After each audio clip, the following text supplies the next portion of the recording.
But we have tech guys here now, so it's, like I said, by the end of the show, it'll all be figured out. Yeah. Right now, we've got the incredible... make him do IT while he's there. Yeah, exactly. Right now, we have the unplug it, plug it back in. That we know. But by the end of the show, it's gonna spark. He's going to go, oh, yeah. Sam's pretty good. We'll see, man. He's pretty good. Yeah, it's going to be, I hear it. There's a little tiny, you got it plugged in the wrong thing. It's always something. There's a hamster it's starting one. to turn. It's one cable every time. So back to the millennium, because we're still the commercials were what killed us. So we've talked about it obviously since you've been on the show a couple times, and I've been using it now for over 2 years, maybe even 3 years. It seems like it goes quick. Formula's changed a little bit. It's been adapted. Still, you guys are using Budswell, which I like, and there's certain products that are like, oh, cool, that's very familiar to me. So it helps to have at least cushion, knowing like, okay, there's some continuity to whatever I was doing before. It's not like totally new program. Of course. The Budswell's a great product, man. Obviously, we don't manufacture it or distribute it, but we do recommend it. Very, very highly recommended. In my opinion, it should be ran with every synthetic base out there, honestly. It's a great product. It just went up in price, too, by the way. I heard that.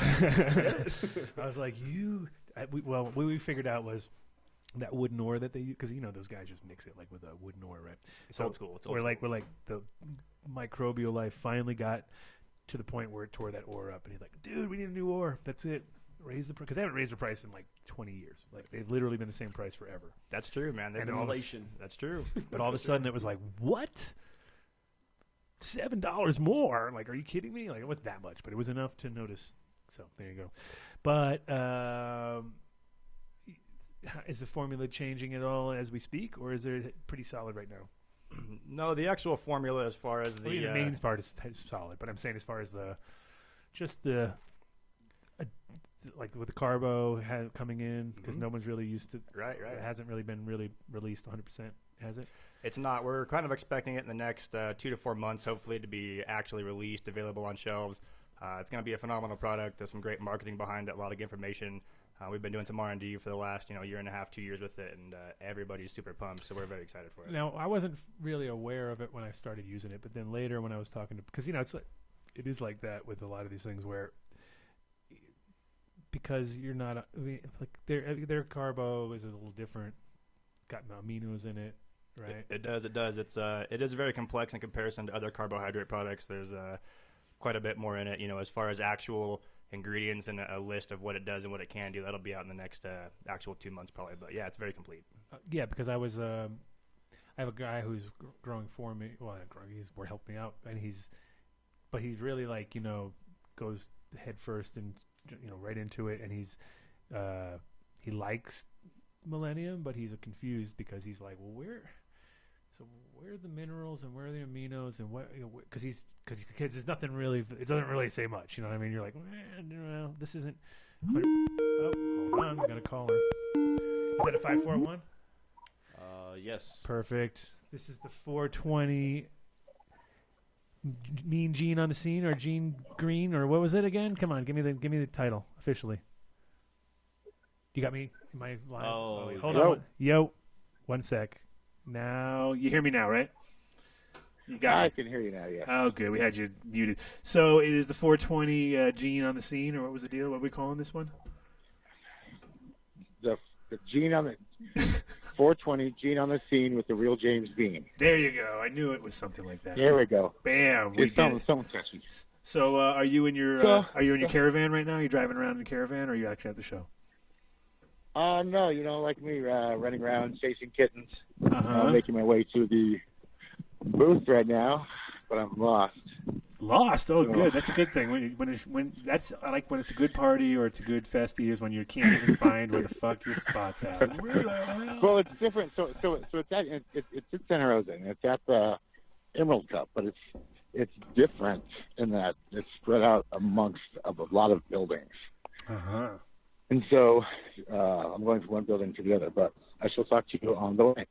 So the big thing this week for the Gene on the Scene report is Cocoa Puffs. Cocoa Puffs. Everyone loves Cocoa Puffs. What's going on with the Cocoa Puffs? Cocoa Puffs. So it's not your standard what you would think Cocoa Puffs. So this would be KO Puffs. Okay. And it's a Kimbo cross. Kimbo crossed with triple OG. So it's a double knockout, like a Kimbo. Got you. And this is coming from? Very good, huh? Who is this coming from? Exotic Genetics. Okay, Mr. Kimbo himself. You got to tell the listeners, bro. They don't know that. Of course. No, so this is the Exotic 420 Triple OG release. We have pre-sale going now. He'll release the main stock tomorrow in San Bernardino, and then we ship all the gear on the 27th. He's got 17 strains in that release, all crossed with the Triple OG. Some of the Cube crosses as well. Yeah, I saw that on your now finally back up site. That was good to see. We're all very proud of you. Yes. Proud of you and your new site. Yeah. Yeah, no, it took a minute. There's some, I think, jealous people who have it out for me and have aimed at my site, but it's back up and Hey, going. we got an IT guy right here. He's going to fix it. it. He's going to fix everything for you right now. He's the best. During the show, he's going to fix your site, our site. Everything's going to get fixed. It's great. Perfect. Dude, you let me know I got your Yeah. money. I will fix my site. There you go. Makes me Sam's crazy. making money But on it's a good thing. It's like I'm a victim of my own success. IT. We dropped the Colorado drop. We had 400 people online, and it crashed. So crushed it. That's Yeah, good. I I mean, didn't- that's always that's one of those bad. It's like bigger. My budget's so big, bro. The budget's so big. yeah. But It's my biggest problem. so we doubled. We doubled everything. Built it on a new server. But then the server saw what we did, and not all businesses, unfortunately, are cannabis friendly. And so because we were a cannabis business, they yanked all my information off their site and wouldn't let us log in. And so everything that we had put up there and build to go to run was now for waste because they sent us a cease. You violate our terms of agreement. They're exclusive. So that's that. Cocoa Puffs, the exotic pre-sale. Get those now. That's the way to guarantee so you won't crash the site. We got plenty of packs, 17 different strains. We also have Melvinetics. Remember her from your show a couple weeks ago? Yeah. What's she dropping? So she did a special drop just for the 420. It's 3 packs. The 3 packs it's a bunch of old Cincy gear, but it's gonna be like a 89 NL5 crossed with the Old Lady F2, and Old Lady F2 is 89 NL5 F3 crossed with 90 Cincy Superstar. Then she'll have her Buckeye Purple F6 crossed with the Old Lady, and then a special giveaway from Brothers Grimm. It'll be the old Cindy 99 from her original stock crossed with the Old Lady. How did I know there was going to be a whole bunch of drops going on 420? And how it seems so unpredictable. I wouldn't imagine. Who knew? So did you I know. did you manage to find Bob in them, or you just kind of lost? You're still lost. You have no idea where you are. Oh no, I'm not boss. I found them. Oh, you did? I'm just trying to get in all my goodies. I told everybody I would get in on them. Okay. So last week's archive drop was amazing. The Do 9 and 22 both sold out very quickly. I've reordered those, and we will put those up for pre-sale next week again. And also, I know I've been bouncing around the country here, but I've heard there's some unfortunate events with our friend Buck Russell. So, yeah. I know that he does a lot for the chat gang. I love the chat gang. I love him. He's always being positive, always cheering everybody on. So on the Seedaholics site, which is one of my other sites, seedaholics.com, Seedoholics, I'm going to auction off a pack of the Cube, which is Exotics Starfighter F3. We only had 125 packs, and they sold out in an hour, $500 a pack. I'm going to go ahead and donate one of those, and so all the proceeds will go to Buck. Sounds great. I think you had mentioned donating some packs as well. Yep. But, yeah, we can definitely do that. So and there's another auction going on too. So we have dueling auctions, bro. We have one IG auction and your auction. But it's all for good cause. That's good. There was still a community. We can still come together. We can still help people when we need to, especially the people that help us. 100%. Well, that's what it's all about, right? And so hey, what did Colin do? Is Colin have his thing today, Ethos, or was that tomorrow? Today or tomorrow? It's tomorrow with you as well. Okay, I know. I wasn't sure if I was on some new thing. I did not forget. I'm coming out there. I'll be out there tomorrow. Don't you worry. They got to have a kingpin of hemp. You got to have a kingpin.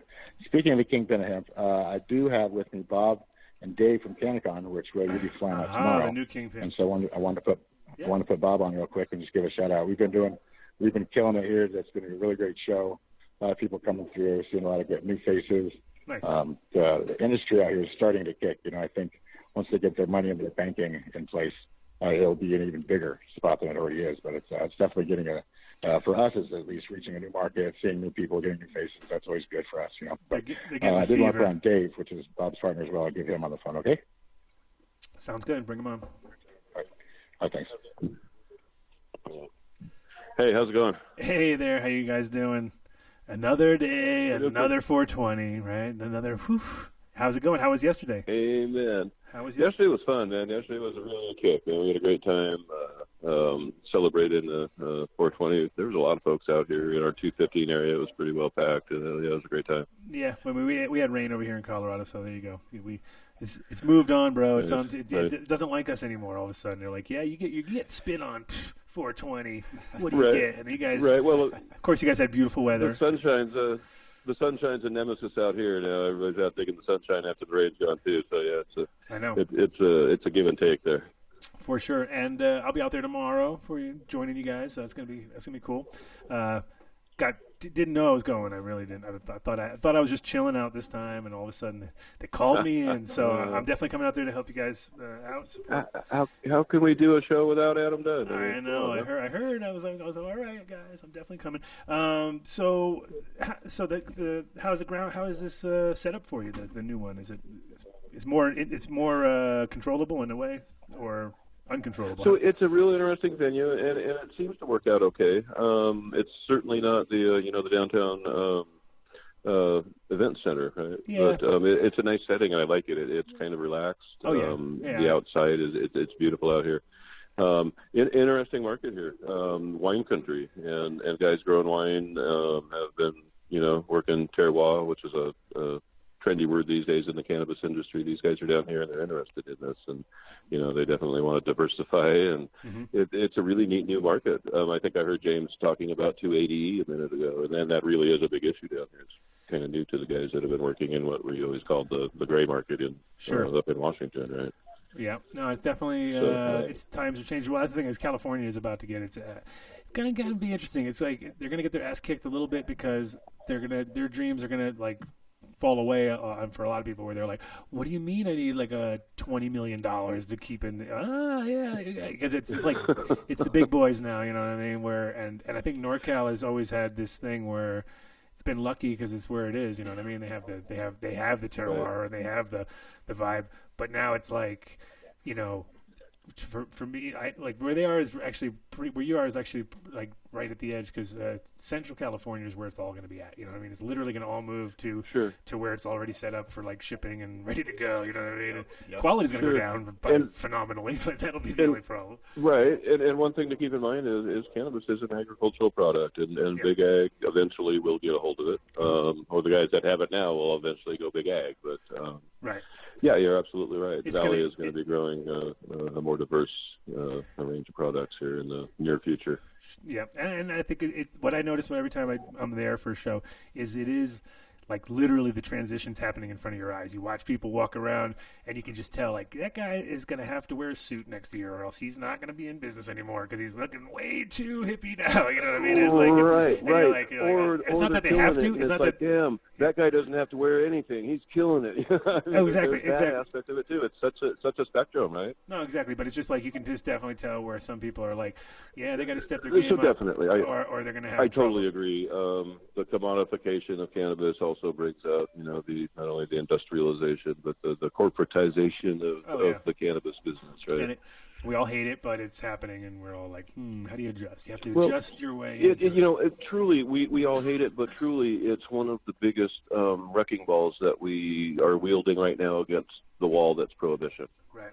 And eventually, it will meld, and we'll be like the butterfly, and we'll break out of that little cocoon, and we'll be mom and pop, and we'll be brewing just like they're brewing beer. We'll be growing, boutique cannabis all over the place, wherever the hell we want. And that's kind of the way I bring the positive to what's going on right now. I think the flower is going to be released, like you're saying. Like I think it's going to be a flower thing where, but once it's oil, it's going to be that's going to be the division where it's like alcohol compared to homebrew. You know what I mean? Where you're like, okay, yeah, we'll let you get away with that. But the minute you start like And cranking it's out not bottles just of home liquor, brew that, now. I drive through local around Seattle. I drive through little towns, Ballard. There's a bunch of little breweries, and it's like, wow, that's a cool little house in that garage with the kind of the shop doors and the dim lighting, and there's a lot of people. And wait, it's a brewery. Yep. Well, what the hell? They are creating the intoxicant, and they're enjoying it all on the same premises. I know. What a concept. Right? I know. So, it's amazing. I know. That but is the hard part now, is that we just have this whole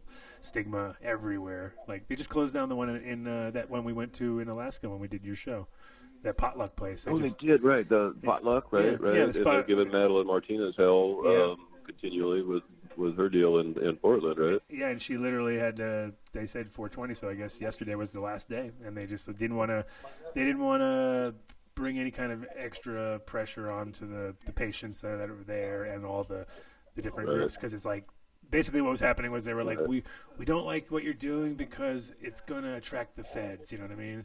And it's like, really? Yes. Like that's their big thing, is that it's like so almost like 60s. It's almost like the 60s though, where it's like, Well, talk about attracting the feds, man. So flying down to California, and wherever I fly around, I put my weed in my carry-on or in my check bags and my stuff, and we get there, and the TSA has searched it, and they've approved of our meds, and it's all good. And so we see this little article floating around the interwebs now about how somebody saw it all turn green and happy on TSA's website, so they had to ask TSA about it. Let's poke the bear, right? of course. And instantly it was turned to red and turned no. I mean, yeah. So, I mean, one step forward, two steps back, right? Yeah, I mean, luckily, the last couple of years I've been traveling, it's getting to the point I don't even clean my piece anymore. I used to be like, gotta clean it before you travel, and now I'm just like, whatever, dude, throw it in there, with all your samples and shit. And I put it next to the torch and shit, man. And the sticky dabber, yeah. I just take the gas. Only thing I do is I take all the gas out of the torch and I put a thing around Take the it. gas, exactly. And it says empty on it, you know what I mean? So like the guys know that I'm not that stupid. They stopped me with a torch lighter Right. one time. They let me keep the flower. They took the torch lighter. I was fine with it. Yeah, it sucks. I Right, mean, I've had a right. small torch taken away from me when I went through too. Yeah, it's like TSA they screw up so bad on every time they try to they'll put fake bombs through all the time, and they'll be like, well, let it through. They don't have a clue, you know what I mean? They just, Right.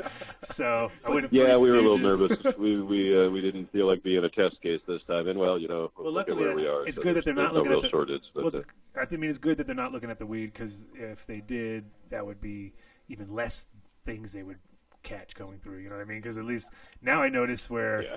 Like I'll be surprised, and I mean, a few times I've missing a few nugs here and there, and I had one time where a guy wrote a note to me. No way. He was like, "Smells great," or something like that. A little note on there. Pretty awesome, actually. That's pretty cool. I'll give you a couple nugs. I'll keep Right. flying. So, TSA, this nug's for you. so you got the show going until tomorrow, and then when's the next show? Where's the next spot? You guys are always moving everywhere.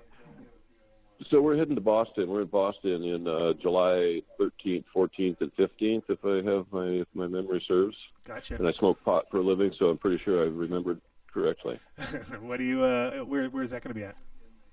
That's going to be at the Heinz Convention Center in Boston. Okay, cool. Interesting over there with Massachusetts and I guess Rhode Island's hitting some bricks. I heard here recently, hitting some resistance with their recreational initiatives. But I don't think. I have a lot of faith in Rhode Island, because it's one of those places. It's literally the most corrupt state in the union. I know that for a fact. Lived there as a kid, so they'll make it work. Right. Dude. Just someone's not getting paid Well, enough, and they're like, as soon as the guys that are going to own all the licenses have themselves decided, they'll it's literally like the smallest, and everyone knows each other, and it's like the mob is still there running deep. You know what I mean? So you're like, it's pretty sure. prevalent, right? Well, when they passed their medical, it was literally like midnight session. Nobody was like asked anything. It just happened. They're like, we can make that happen. Boom. There you go. There's your medical. You know? Nice. So I have a feeling it'll work.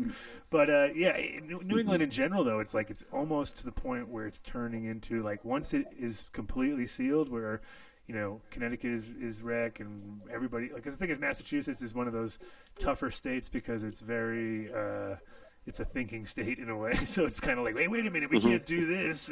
Then wait a minute, that would do that. And it's like some places are like, oh God, right?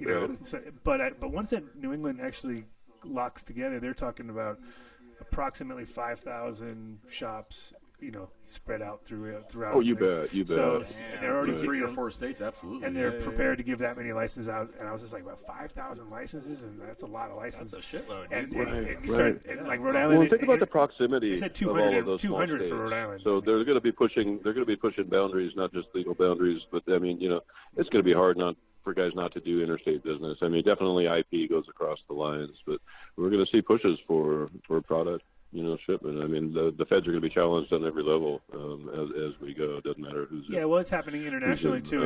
I talked to line. guys in Colombia that are, exporting to everywhere in South America and Canada and other places. It's like it's happening where it's going to be all around us.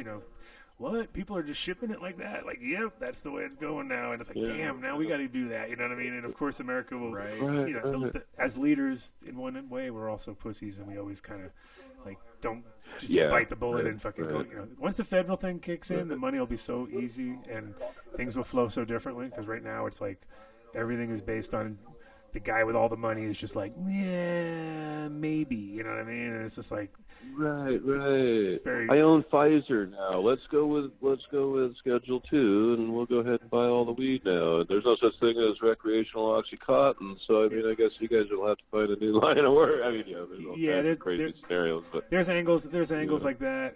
I mean, the only the difference is that the cat's out of the bag. We all got weed, and we all got seeds, and we all got. Amen. They can't really like I said, stop everybody, but it is. No, the commodification really is one of the biggest wrecking balls to prohibition, as we go through. And that's just kind of, I think, the nature of things in our society.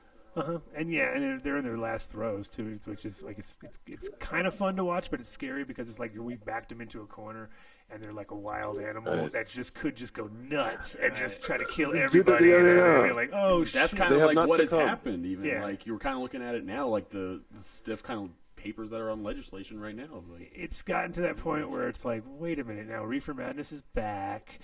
People are getting dumbed down again. Where like some people are actually going to believe it. You know what I mean? It's almost like in England, they always have the craziest headlines. Like when I lived in Holland, almost every single week someone died from weed. It was like, man dies from cannabis, and I'd be like, what is this bullshit, right? And it was always like you read the article and it was like he was on heroin and he did oxys and he smoked weed. You're like, well, that does not say that. But they of course put the headline, cannabis kills. You know what I mean? And they love that. They would do it on a regular, and I'd be like, this is so crazy how often they've killed people, which we know no one's ever died. So that's like. Well, anyway, it was so what's your website so people can check you out if they want to come check you out while you're at it? Check us out at canicon.org. Hit the Santa Rosa tab. You'll learn all about what's going on here in Santa Rosa. Don't forget to hit the Boston tab. We're a business to business event with a lifestyle twist. There's just so much for everybody here. We're not the hugest pot party, but commerce really happens at our show. Right.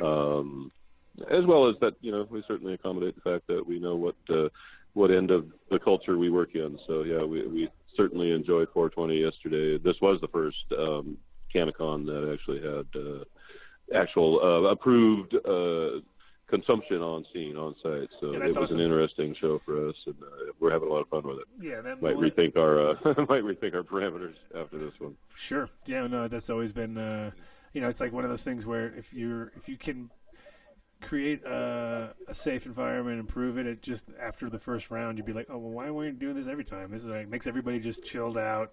There's not really much of an issue beyond the fact that you gotta, just make the authorities happy, and that's it. You know what I mean? And if they're happy somehow magically, which usually, once they've realized. Well, it actually here in our experience at this event in this venue, it's been quite the opposite. The authorities have been making us pretty happy, and they've accommodated us. Great. Without even needing to ask in several ways. So they've seen it all. The local and municipal leaders have been here, officials have been and participated in our conferences, and so it's been a really positive experience here. Sure. Well, cool. I'll definitely see you tomorrow, and I'll have everybody check out the site and When's your so the July show, and then you got after that, because you guys plan ahead like years, don't you? Got any crazy places? We've got our February show coming up in Seattle, as always, our annual show. But what we have going on right now is we're targeting. We want to put together a group of about 200 leaders in the industry nationally. We're presenting a think tank in Jamaica, the 2017 Cannabis Industry Think Tank. Yeah. It's going to be a cool event. We've secured the entire Rose Hall, Hilton in Jamaica, 5-star location, all-inclusive. An old school think tank is basically what it's about. Some roundtables, different topics, moderated white paper at the end. And that one is about to be up at wethinkcannabis.com. Nice. Well, I think I'll be hitting you up for that one, obviously. Sounds fun, man. That one sounds fun. That's an obvious, like, well, there you go. Probably going to want to go to that one. Of course. No, it's great talking to you, and great to see the show keep rolling. See you tomorrow, man. Safe travels. Peace. Oh, nice talking to you. Adios. Sweet. Yeah, maybe James. Yeah, booyah. Oh, yeah, there you go. We got a little CannaCon update. I liked what he said about the commercialization is actually going to end the prohibition, and it's pushing towards that. Few people think like that. You know what I mean? That's yeah, crazy. I mean, well, the thing is, it is like as sad as it is to see the old kind of style of way of doing things go out. If we all really think back, for most of it, it's like it's ass backwards. What we were, the way a lot of things were done, because we weren't thinking. It's just like watching somebody do a painting or something, and you're like, what the fuck is that guy doing? He's supposed to be painting a car. I don't see a car. What the hell? Oh, it's a car.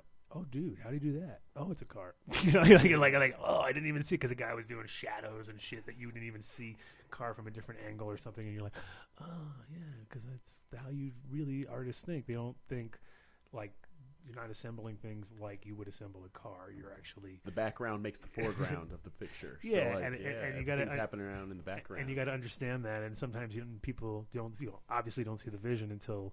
You've seen those guys that do like upside down paintings and shit like that, where you're just like, what the fuck is he doing? He's all, and all of a sudden he flips it over, and it's like the perfect portrait of fucking somebody, and you're like, he did a Prince portrait or something. You're like, oh, it is. Oh my god, how do you do it upside down? I mean, it's just because the guy's, that's how he's fucking wired up. Yeah, and you never know, because everybody has their own vision on stuff. That's what. There you go. Yep. There's some silly philosophical bullshit for you right there. That's why you listen to the show, man, to get different perspectives and talk to different people in the industry. You know what I mean? So, other than the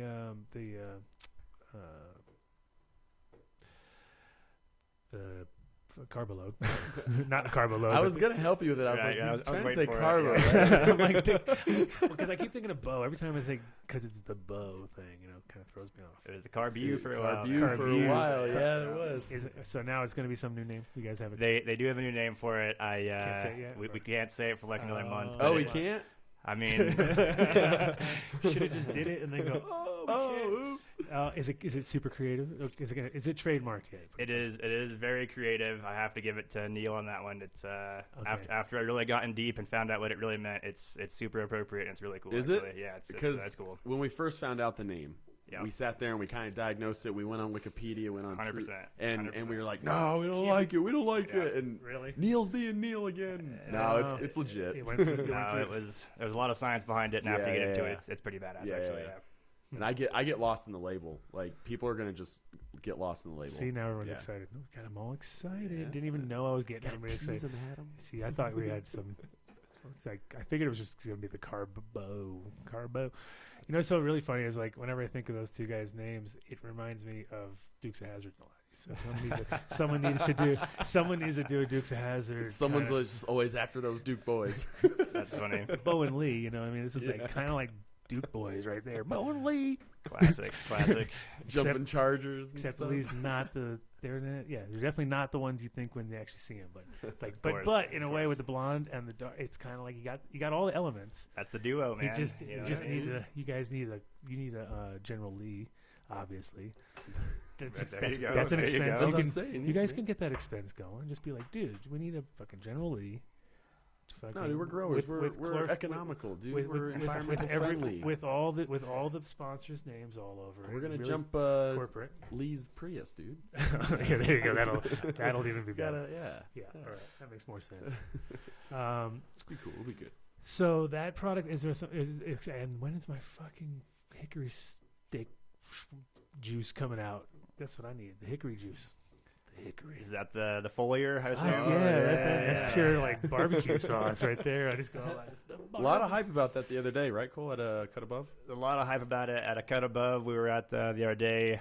Several other dispensaries that are kind of trialing it, as well as us, of course, reps and a few other guys that we trust are kind of running through some samples of it. Nothing but great results so far. It's about the same place the Carbo was a year ago, I would say. So we're getting close. It's not going to be this year, hopefully early part of next year, but same thing. It's as far as the results, nothing but phenomenal so far. Because I got a chance to use that, obviously, and the same thing. I had to call up and be like, dude, what the fuck? You know, because that's a cool product. It is, and that is what it's like. Super happy plants. Plus, it's like got that unique burnt kind of weird smell to it where you're just like, what is that? It almost smells like barbecue sauce. Dude, there's like a couple New Millennium products that you crack open it and it's like after it shocks you from opening up the bottle, dude, you smell it and it's like, well, that's kind of cool. Like the ruby kind of can sometimes has that sweet smell. It's like cut grass or something. Almost. Yeah. It is interesting. Also, like when I go through certain greenhouses or greenhouse supply centers, or there's always these like really weird things that you get like locked, like especially when you go to like, I used to go to this place called Brinkman, which is a greenhouse supply company, and they had just aisles of nutrients and stuff, and I just wander around and just not even know what I was looking at half the time, just be like, whoa, what's this? And like piles of just ammonia sulfate or whatever, and these guys were just like rolling through it, just like, you know, industry size, and like you'd roll around these things, but then occasionally you'd be like, whoa, wait a minute, I know that smell, you know what I mean? And you'd look and you'd be like, that's pretty much what that, you know, because these like guys are just rebottling a lot of stuff, and of course, and or sometimes just $250 bags, you know, 2,500 gallons of water, mixed it right way and bottled it, and you're like looking at, you know, $100,000 or something. Like, what? Like, and I was always like, oh, these guys are. So I mean, that's the thing is like, especially with the salt-based stuff, it's like it goes a lot further, obviously. But you think, do you know anything about the back end of this stuff as far as like, because it's actually pretty cost effective. I mean, did you guys ever compare it to like get it down to like the price per? We haven't done actual cost analysis or cost comparison to every different line. We do general cost analysis, of course, to products like GH or the ones that are out there. Botanicare, GH, the big three that everyone buys, that everyone knows the price points on. Yeah. Obviously that's pretty much what I would use as my baseline anyway. But have you guys done that part? Or it's very, very similar to the rest of them. You know, the nice thing about Millennium is it's a very slender line in comparison. There's only 9 total parts currently. With the addition of the Carbo, there'll be 10. Mm-hmm. You know, with much respect to the prior mentioned companies, Botanica or GH, they're extensive lines at this point. Yeah. If you use the whole line, I would have to guess they're probably more expensive than the New Millennium, not you know, piece by piece, what have you, but whole line. Yeah, if you just went with the original like 3-part, and then maybe like, because back in the day there was nothing really extra. It was just that's what's insane. It was just 3 parts, and you dropped off one, and you switched. It was like, okay, well, it start off at, you know, one at equal parts, then you start drifting this way, and then you drop this thing out, and then you just, and it was really that was it, and it was like, but of course, I don't know. I think we're all like victims of wanting more, right? You know, obviously more, and this could do the miracle thing. Lower input, better output, man. Yeah, that's what it is. That's what we always discuss. Like, I kind of want to like throw this at this time. I want to try this, like just to see what it's going to do, and like if it's going to produce something bigger or you know, more insane. But New Millennium, that's what's cool. It's got, you know, we're adding the 10th product. It's got 9 products in it. Yep. You look at other companies, and you got to add these 2 A and Bs, and there's an A and B for this. Then these additives. If you want this flavor, you got to add this. Right. That's not what New Millennium is. It's a totally complete system. It's kind of cool. Yeah, I like it, and I mean, for me, obviously, flavor is important, and you know, production is important, but it's also not the most important, because sometimes you get like, I mean, I see guys on House and Gardens just crush yield, you know what I mean? But crap. You know, I mean, I can tell it all tastes the same, and it's got this like weird like because also I lived in Holland, so it's even worse for me. So it's almost like it's like you having to drink a Budweiser in Europe or something like that. You'd be like, oh God, this is ridiculous. Why am I drinking this? You know, I'm surrounded by good beer, and here I am with a Bud, but that's just like, sorry, you're American. That's what you get. Exactly. Right. You know what I mean? Like, and it's a very hot topic of conversation around, our group, our office, everything is, the whole quantity versus quality ratio. And most of the products we distribute, if not all of them, and our whole team's mindset is definitely not quantity. It's all about quality, of course.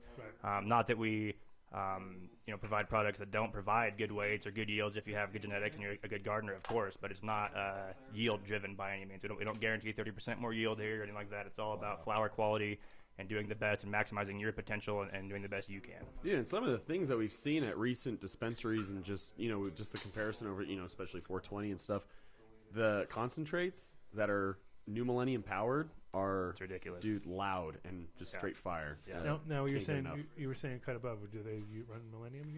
Or They do. They run New Millennium currently, as well as Terrapin's another one we work hand in hand with, and same thing. And both because flower quality is high on both shelves. I know they also work with Colin Gordon's genetics, Ethos Genetics and stuff, and they're doing some. They have some heat, man. They have some heat over there. Yeah, and he's Yeah. posting photos of the material because of his genetics, of course. And I was like, oh, that's done really well too. So it's part. It goes hand in hand. Good genetics and good gardening, obviously. We were actually Can't speaking it. with Jason at Green Dot yesterday at the event, and that's actually a quote of his. He looked at us and said, "Look, man, it's pretty easy. A good flower makes good concentrate. It's easy to do our job right when you guys provide the best flower to do it with." So, Yep. very well said. Yeah.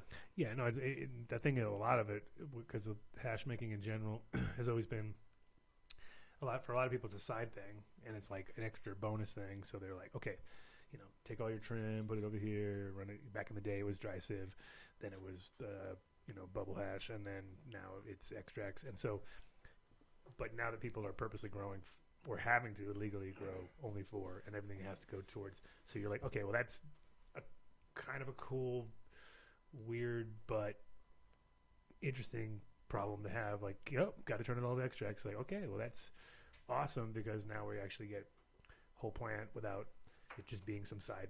Because once it's a trim thing or it's a side issue or it's some extra, you're never going to get a perpetual. Your numbers are never going to match up. You're going to be like, oh, this time I was like this, last time I was like that.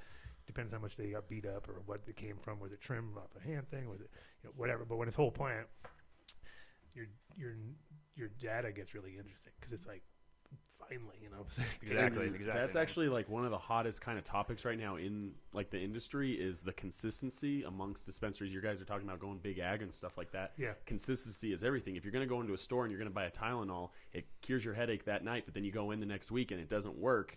That's a problem. You know what I mean? So these big, these dispensaries that are popping up, especially in Vegas, I know Essence, they're one of the main dispensaries on the Strip. That's like one of their main things is quality control, making sure consistent cannabis hits the shelves every single time. Because, dude, here in Denver, I know specifically, Cole and I, we always talk like, why do you go to a dispensary? Like, it's because I want to try different stuff. But at the same time, you run into stuff that's kind of always tasting the same or it looks the same. And, it's not because the consistency isn't behind it. So it's very hard because basically even the best growers, usually back in the day, because it was always like a stressful situation, you had cops came, you had to run, you had to do this, you had to do that. There's like, hard to get a consistency going because it's like if you're in the same place growing for 20 years, it's a high chance you're going to get caught because you've been there for 20 years. You know what I mean? At a certain point, someone's going to be like hating on you because you're making money or you drove a new car for once or you had like, you weren't in a shitty situation like they were.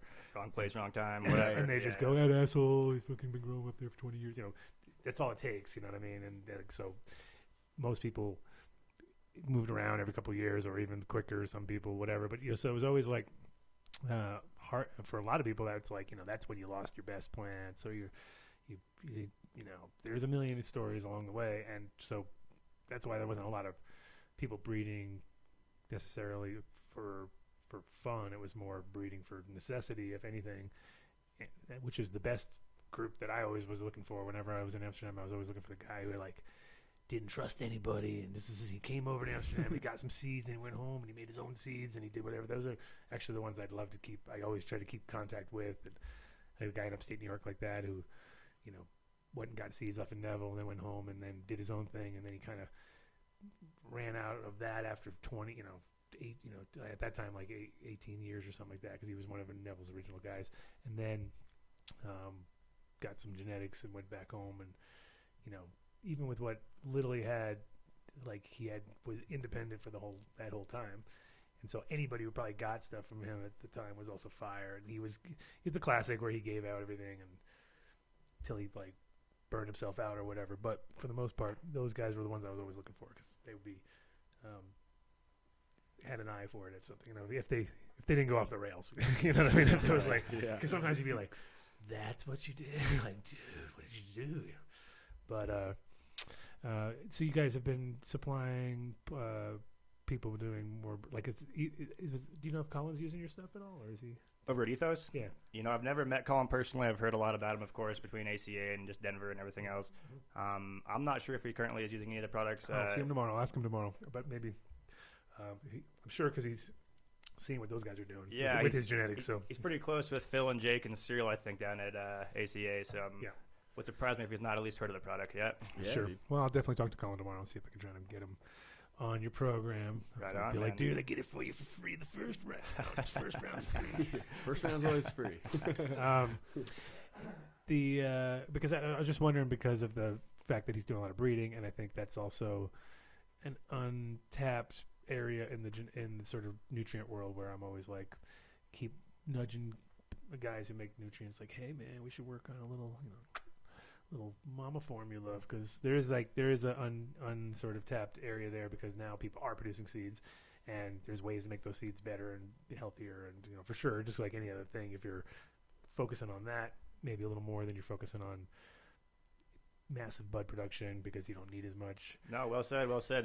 Interestingly enough, Sam and I had a customer yesterday bring up the fact that they're using Decision for breeding projects to speed up flowering times, to pollinate sooner, actually. And he had like an 8 to 10 day pollination window sooner than he would have. And he was ecstatic about it. So like you're saying, between using some of these tools the right way and having possibly Neil make custom stuff, the sky's the limit. Right. But that's good gardening. I mean, that's what's cool, excellent. is like the brilliant mind to think, oh, like, I know that this will react a certain way, so the plant's going to do this. I know this is going to work. Right. And that's what's cool. That Yep. I mean, New Millennium is just there. Now, to was he help using him the do it. decision on his males to make them? It's exactly, Yeah. He was using it on both, basically, to get him to flip harder, and then that's good. exactly. Actually, I had not heard that as of yesterday, so that was. I use was decision on. Yeah. I usually use it, but not more than two. I usually use it like twice. You know what I mean? And then they're both get it on delivered. Like, usually the mail goes in about 10 days to 14 days after, but depending on the one, how much it pops or how quick. But then I'm still giving them only 2 rounds of decision, so maybe I'll just start pounding on them a little bit. Like, all right, you get 4 more runs of it. Yeah, if you have super healthy veg plants, man, you can definitely hit it for the full 5 to 7 days. Between 5 to 7, that's plenty. Yeah. But if you really stretch it out, man, you can see some cool stuff happen for sure. Oh yeah. Speaking of cool stuff, and it's not necessarily cool, I don't have any photos to show, but my friend of mine in California, he grows, he's the one who produced sage with me originally, and he was growing what he calls a Zeta. It's the same Zeta, I think, Live Well Now, unfortunately, has it, and he's trying to battle them a little bit, like all right, you may have something, but I can get you a better one, you know what I mean, and give you the props of having it from the real deal, instead of being the asshole who just runs into the ball and didn't, never paid his dues or whatever. Right. But what was really weird is he's been growing, so he had just room of Zeta, everything in there. And I noticed on this plant that it had a weird growth, like a weird, hard, kind of callousy looking growth on it. It was like a leaf that kind of was like peeling, like going in reverse back onto itself, becoming really hard, and kind of creating a little weird growth on this plant, right? And I noticed it on one leaf and said, what the hell is this? And he said, I've been using a lot of that facilitator and I just noticed I keep getting these weird, and he also got like, when you get the stems kind of flatten out and they become like 2 become 1, and literally when they split. Were the leaves tacoing also, as well as rolling back? Not tacoing, no. He didn't. No. They looked healthy. Everything looked healthy. It's just that one plant became like, and then he showed me like a whole photo that he 15 different photos of different growths that he had, and they were bizarre, dude. A lot of them were like kind of psychedelic, where you're like, wait a minute, is that like right. kind of turning back into, like, some of them look like little creatures, like they were all like little nymphy looking creature things. I'm like, what the fuck is that, dude? It's all calloused up and weird. And he's like, dude, I don't know. All I know is that ever since I've started using this facilitator stuff, kind of weird stuff's gonna happen. And I was all, now. So facilitator is salicylic acid, or is it Silicic acid? Silicic Yes. Silicic acid. Now there's what's the stuff that's in Acne Acne medication. cream, yeah. That is salicylic acid. Salicylic acid. Very, very similar pronunciation. Completely different chemicals. Absolutely. Okay, now here's the weird thing though. My friend who has a daughter who's a sort of model, but she always had like a weird bad, a little bit of bad complexion, had acne, started doing lots of dabs, went away. Dude, are you being serious? And then I was like, That's badass. and I was all, and she told her mom, like, hey, ever since I started dabbing, my skin's getting better. And then she asked me, and I got all confused because I heard her say that, and then I was like looking at some facilitator, and I saw that what was in it, and then I went and I was like, all of a sudden I heard on a commercial talking about acne stuff, and I was like, wait a minute, that sounds the same? But I was like a little confused, and I know it's like super close, but then it was just that. Do you think is there a relationship between the two, or is it just that they're just totally different and have no chemical connection in any way, shape, or form? To the best of my knowledge, they're completely different. Okay, because it's weird that, like, yeah, it just seems so weird that when she said that, I was like, that could be. Although for dispensaries and other cannabis-related businesses, I think you're onto something here, Adam. Yeah, I mean, if it worked and it was real, it'd be like the fucking shit right there. It'd be like, smoke your face, clean, smoke it back to shape. Commercials would just be like smoke, and People ripping on joints and stuff. but Instead of hitting your face with water. but now was there That was pretty good. Was Oregon banning any of those products? Wasn't that like becoming like borderline to the point where they were like, people were putting way too much of it in? And I haven't heard the end result of what different states or regulations are coming into place. I have heard a few different people or companies coming through with different information about what the products are, what they were intended for originally, the dilution rates, so forth. I think we're all kind of ready for a little more information to come out. The best advice I have is that those products work great. Whether it's Aptus, whether it's Mills, whether it's Power SI, they're all good products. Just don't overuse them. Be smart, just like any product, man. Be smart with what you're using. Research. The doses are super light. I mean, it's like 30 mil per 50 gallons or something like that. Half mil a gallon or something. Yeah, exactly. Yeah. And that's a little heavy, even. That's like that's what I mean. That's what I'm saying. Like you can do a quarter mil a gallon, and probably be okay. You know what I mean? Yeah, and it's also important to put that stuff in early, right? Like put it in first and let it kind of. It is. The silicic acids are very well known for causing precipitant or fallout if you do not mix them in the water before other base nutrient or additive. Yes. Yeah. So you'll fuck everything up, basically. 100%. Yeah. Which is yeah. Also, now that works with organic and synthetic, and there's not really an issue between any of those, right? It does. To the best of my knowledge, does not negatively influence microbe life at all. Does work with both organic and synthetic nutrients for sure. Yeah, and I mean, it definitely works, and I notice plants seem to be more resistant, which is important. And whatever happier. Whatever real mode of action is in the silicic acid. Again, we're all kind of at a loss of the real science behind it. None of us are the chemists that made it, and that's the problem. But I mean, as far as the actual plant effect and visibility, I mean, the stuff works, man. Yeah, I kind of feel like it's like literally, because it's such a small amount that it's almost like just helping things go in the right direction. It's like making everything just a little smoother with the transition between wherever it needs to go. You know what I mean, or something. There's something real fundamentally basic about it, because it definitely feels like the plants are just transpiring better and happier, and kind of like silica in general. When you use a lot of silica and you get super happy plants, but you can't use too much or else they get real brittle. Right. But then if you get this, it's more like it's different. It's not like the same. It doesn't seem like it builds the cell walls as much, but it definitely makes them moderate better or something.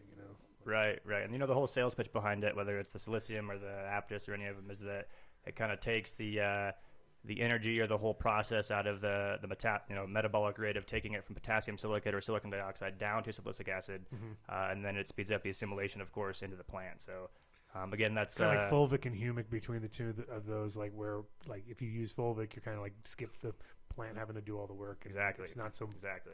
It's not so. It's less. Well, it's not mobile. Now it's mobile instead of it being like it's quick. Quick. Exactly. Yeah, Exactly. So I mean, the actual chemistry behind it, man. I wish I knew. I will tell you again. Any of the products that are well known, they work on plants.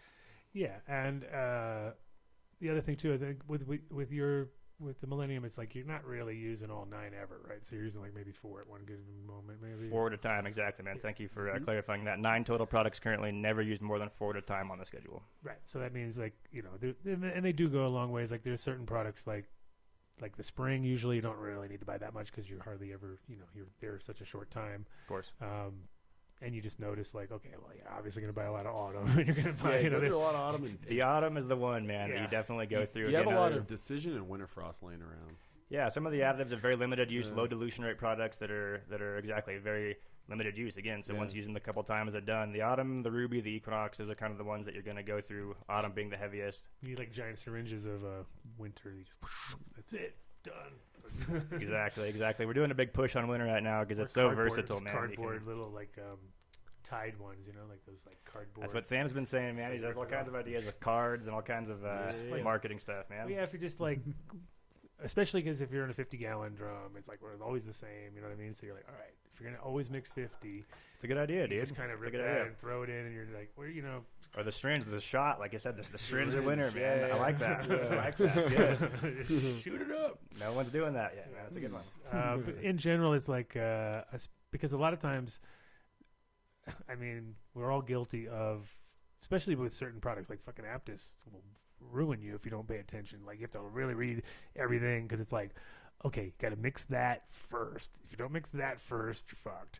Then if you don't really pay attention, you're like, oh wait a minute, that's every 5 gallons or every it's also by liters usually. It's like every 20 liters. It's twice as confusing. And you're like, wait a minute. And then and if you've already done it, it's so expensive, and you're just like, God damn it, I got to dump this entire thing because I just went and put 4 times the amount of the most expensive product in there. Like, that was really lame, you know what I mean? And there's no way to really fix it because you just fuck the whole mix up, you know what I mean? And that's there's some companies where I was just like, especially because those tops on those Aptus things are a little slippery too, yeah. They're ridiculous, and like you couldn't open them, and then they're that big, and they're blah blah. It's like there's a few things you kind of go like, man, if somebody just put a little, it would have like never messed up, because you could have just pumped it in, because a lot of those things are super duper potent, Very well said. And I will be the first to say I'm guilty of being too high and spilling a bottle of it and costing myself a lot of money. So I've done it. I know I've totally done it, and that's the thing is I kind of got me mad.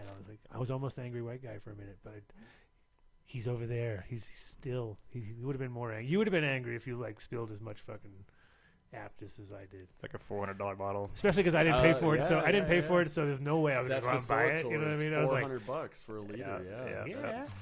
I know. When you start getting $400 bottles of anything, you're like, Jesus Christ, what is this? Carry it around in a blanket and eat it. Yeah, and that was like, start a college fund for it. Not really sustainable as far as if you're like trying to put it in your budget too. Like, I was lucky enough to like, all right, Billy's in town. I'm gonna get some. And then once he wasn't around, it was like, all right, well, now what am I gonna do? I'm like, I can't buy this stuff. That'll kill me. Exactly. They are coming down in price. It seems like every brand is slowly coming down. It's none of them are even close to 400 anymore. They're still not a cheap product by any means, but definitely slowly coming down at least. But like Random Skin was like $600 for 5 gallons at one point or something like that. It was, wasn't it, man? Yeah. You're right. And you're like, whoa, that's a lot of money. Yeah, 4 deluxe lamps for $130 at one day too, man. You know what I mean? That was a standard. So in general, the industry is like, there's a lot of smoke and mirrors, and there's a lot of products that are probably not worth it. But then there's other ones that, when you break it down, you're like, okay, well, it is worth it because, things like Buttswell and stuff, which, as we all know, it's weird though because they have like some weird juju magic going on. Because I got the powdered stuff. Doesn't work as good, man. Never got it to work where I feel like I'm just like, how the hell what do they do? They have some magic. They have that ore. They have that magic ore, and then they literally just did it in a swimming pool. I know that for a fact. It wasn't like That's what I've heard. That's what I've heard. There was no science behind it. Like, they got some crazy machine. It was like they put it in a pool and they cover it up and they let it cook a little bit or do something. Yep. And then they kind of mix it around with this ore, and then that's it. It was like, and then I'm trying to do it like with everything, just different kinds of water, like RO water or distilled water or anything. It all never mixes up. It all settles really. You're like, what the fuck is like sand in there? It just kind of settles and shake it for a second, and you're like, there it is. It's all mixed up, and then it just all. I'm like, I got some serious. They probably put some. They do something to it, man. I've thought that for years because years ago I tried the powder as hard as I could, just like you, and I was like, I'm gonna make it work, man. There's no way that I can't make this work. And I still have the bag. I still have the bag. I've tried it a couple times. I've had it for like 5 years since I got here, 5-6 years. Exactly. And I've always been like, God, it's so much. It would be so much cheaper if it would work, but I can't get it to work, so I'll just keep buying this fucking bottles, and that's just the way it is. But again, like certain products, I don't mind buying because I know that they work. Don't ask me how. Right. No, we're all on the same page with that too, man. And like Sam said earlier, it's definitely a cost versus reward ratio. Your inputs and what you get out of it are very relative things. And we're very conscious of that, not only because we like to sell quality products that are very cost effective, but we're also gardeners, man. It's not like we like buying expensive products that don't do anything. You know what I mean? So yeah, and there's going to be a new thing every day, and that's the thing. Is like we were saying earlier, like sometimes you just want to throw stuff at them, but it's like you can get really spun out quick if you don't, especially if you get stuff that's like literally testing. Hey, here, try this out. You know what I mean? And I've had some weird stuff where. For some reason, out of Michigan, I get all the weirdest shit. I got 3 different things. Michigan has weird products. I was like, "What is this?" And it was like, "No, they've got no label yet, but check it out." And I was like, "It smells like sewer water, first of all." So I'm like, "The fuck is it?" Like I see little floaty things in there that look like literally like sewer water. You get these little like weird flat gray, weird flat gray things in there. And then I had some other stuff that was like, I had some. Well, actually, I had one that was really cool. It was clear oil, like totally clear. It was supposed to be 3 or 4 different kinds of oil, nothing crazy, and it worked. You know what I mean? It was like PM thing, and it worked great. I was like, huh. If you had like any onset, a couple little pops, hit it, plants were happy, and MED saw it, tested it, and said it was cool. They were like, I wish more people just did this. It was just oils, it was just essential oils, but it was clear and it didn't have much of a smell, so it wasn't like. Okay, well, fucking cinnamon and like 5 different kinds of like heavy oils. Because that I was with plants and oil, I get a little nervous sometimes. 100%, man, especially with extraction. Even things that are regulated like neem oil that are okay. It's like you spray neem oil on a crop at week 7 and go extract off that. Oh, yeah, never do that. Oil. I mean, you're gonna get some oil in your rosin, man, and your resin, your live resin. You know what I mean? Yeah, and I mean anything like that definitely. And I mean veg. And early veg is really the only way to go. Even at 2 weeks of flower, it's got to get trapped in a little bit. You know what I mean? I agree completely, man. And but yeah, so oils get me nervous, but they're kind of the direction that you kind of have to go in some ways just to do any kind of IPM. But it's kind of interesting. Like I've been growing lately with nothing. Just trying to keep it rolling and just like, how long is this fucking going to last? You know what I mean? Because the summer's coming around the corner. Yep. And now I'm like, I can't just do that anymore. You know what I mean? Because it's been like cold enough that outside the rooms are, chilly enough. Things aren't moving around too much. And I don't know, just keeping, it's been, because I've been like wanting to juice plants and also, and that's like, can't do it if you know you sprayed them with anything. Got to keep it super clean for the juice, man, yeah, for so sure. I'm like, I want to do that. But also outdoors, I'm going to do it for a couple. Just going to let the thing go and right on, not hit it with anything and just see what, because we don't want to take them when they're young, too. You don't want to juice an old woody-ass plant. You know what I mean? So you should just like throw a bunch down, let them grow really until they just pop up 4 or 5 weeks, and then juice the shit out of them. And that's awesome. Yeah. It's a lot. You got to do a lot of them. That's the only pain in the ass with that stuff. I've never juiced, man. It's a cool concept, though. I have a lot of friends that do it. Thing is, juicing is really dope. Now that I'm not drinking, I got to do all kind of crazy. I'm like, I got to start juicing. For sure, I'm man. like, I got to start doing something. For sure. Yeah. But you can get really like kind of a buzz off of it. Not from the THC at all, but it's more of a bright chlorophyll-y blast. You know what I mean? Obviously, and. But with cannabis, I mean, there's so many cannabinoids in there too, and when they're young, it's a lot of like CBG, and it's not. It's way different. I'm assuming. Yeah, and you're gonna get a lot of like regulatory sort of benefits off of it, where you're like you get a little bit of a kind of a off the beginning, but then after it's like good. That's like literally good for your joints and stuff. I mean, that's like the kind of stuff where it's like okay, your body gets like blasted with. It's like doing spirulina like by the fucking handful or something, you know. And for sure, those kind of things. It's funny because when I was a kid, I would do all these things, but you're like growing up and you're healthy and it's kind of like your body doesn't really do much. Now I'm like, shit, I should start doing this shit now. I thought I was doing something when I was 22, 23, you know. And by the time you hit 30, you're like, well, whatever. You're not even. Luckily, maybe helped a little bit, but. Now, once you hit like my age, like 48 or whatever, then now I'm noticing everything, cause especially if you're not drinking. I'm like, all right, gotta start to, because before I was drinking, smoking, I'm smoking no problem, but if you're really buzzed all the time, you're not gonna notice fucking juice, you know what I mean? That body's like, what the hell's that? You know? But now, it's like the other day, it's like a couple weeks ago, I did a peyote ceremony, and before that, like I literally got sick on the way to the teepee. Like I was like, I went in, puked my guts out, and went straight into a fucking 12-hour peyote ceremony with nothing. Like I was like, I had nothing. I had like 4 little pieces of fruit in my body, and I was all, oh shit. So I was like going from 0 to fucking, and I already that's badass. And I'd already quit drinking for a month at that point. So I was just like, man, I am as like ready for this as you can get, you know what I mean? So when I did the first round, I was like, because like it hit me real hard, but it was also like way better. My friend who was literally drinking on the way to the fucking teepee was out like within 2 hours. He was all, he was useless, you know what I mean? It was like, no, dude, you can't do that. You gotta like, you gotta clean yourself up a little bit. You're right, for sure. Same with the plants, though, too. It's the same idea. Like, so with your winter frost product, is like that's does that leach anything out, or does that pull anything more than just make the plants all? It does, man. It does. It's a pre-flush for sure, mixed up at the 10 milligallon dilution rate. It's approximately about 400 ppm with normal tap water through a 2-stage. It is definitely a pre-flush. It definitely triggers phenotypic expression, puts on a little bit of weight, a lot of terpene profile, a lot of jar appeal. Just makes flowers better in most different aspects of flower quality. And yes, again, it is a pre-flush meant to be used the week before you flush. That kind of loosens everything afterwards. That loosens everything up a little bit at the root zone, or Yep. Nice. I mean, because I usually hit them with enzymes or something like that, and it's got no enzymatic qualities, or it's just something no different? enzymatic qualities in it. It is, if you have the Ruby Fulvic, if you run a New Millennium line, use the Ruby with it, and that of course helps degrade salt buildup and loosen things up and make everything more fluid as well. If you don't have that's the one thing I love. Ruby's dope. You can just Yep. When in doubt, you can Ruby. When in doubt, Ruby. Yes. Like if you're just sort of like, I don't know what to do.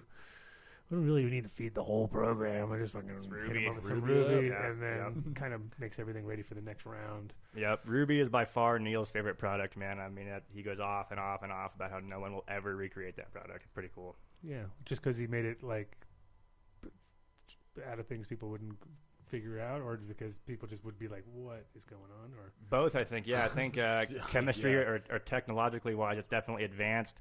The bigger thing is I think the sources of it, the amount of sources of Fulvic and the actual location and the source material, other chemists and other people are not messing with right now. So gotcha. Yeah, and I think that's kind of where I think Fulvics and products have like that silver bullet weird thing going on where they're just like the hard to explain Tesla fucking technology or something. Like, you're like, how does this even do it? I don't know, bro. It's so far up the tip of the fucking crystal or something. You know what I mean? It's like, it's literally like where things exchange, and there's a lot of, it's kind of like the I don't know, the unknown zone or something like that of the plants where you're like, okay, kind of get it. Kind of get what's going on, but no, well said, man. That's kind of my thing when I'm in shops or with end users, clients, what have you. It's when we're talking about fulvic acids in general, but especially Ruby. I can go off for a good half hour about sales pitches on fulvic acids, what they do, science, chemistry behind it, and then at the end of it, it's like, look, man, I don't really know. You know what I mean? I don't. Call Neil, call him on the back of the bottle, and he'll tell you what's up. Mm-hmm. Yeah, and I think it's pretty expensive in general, fulvic, just sourcing quality. Yep. Have you tried that Mr. Fulvic? I've not heard of it yet. Who makes that? That's what it's called. That's the name of the product. I don't know. It's a local. It's a chick from here. Well, she's not from here, I don't think, but she's got some crazy source. Okay. Too, where she's like, literally, I'm like, what is it? She's like, this is. I can't remember the exact ratio, but it was the strongest, apparently, most concentrated fulvic on the market, and I had some. I sent it to one of the big pumpkin grower guys, and he went fucking ballistic over it. He was like, "Oh my god, really?" Dude. Yeah. So it was actually, and I liked it. It worked really well. It was also super potent. You know what I mean? Like, I think it was like 15 mil per 50 gallons or something like that. But it was it was a pretty awesome product. And I remember it's a family-run thing, and they have a source. I'm trying to remember if it was like Louisiana or something like that, but it's somewhere down south, and they just were. She was like super weird about it. She was just like, "We got the best. Here you go. I know you grow weed," and she gave me some, and I was like, "Okay." And then I was like trying to like probe her a little bit, but she was just like giving me kind of a southern, right. "Honey, we got the best fulvic in the world. We got the source on our farm," and I'm just like, "What? Like, wait a minute, what?" And I was like, kind of like, "Okay, well." No, I'll be down to check it out for sure. Throw on a few plants, see what happens, and I mean, Neil's always love to check out new products and different competitor products. You know, I will find Mr. Fulvic for you. Yeah, please do. Please do. Somewhere in my phone. You guys, you're also working for. You're also doing 5/8 distribution. 5/8 distribution. Yeah. So we Sam really talked about that.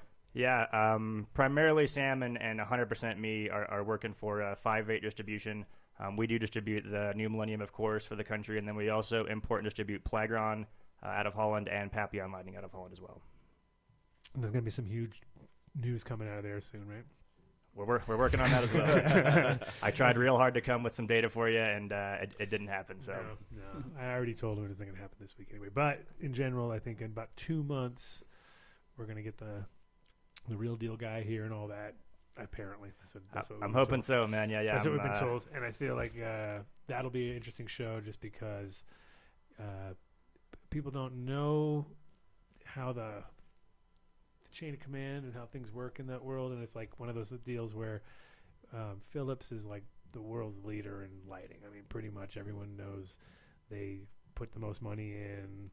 You know, wouldn't necessarily they invented it, but they were there near the inception, and they took it to the fucking next level.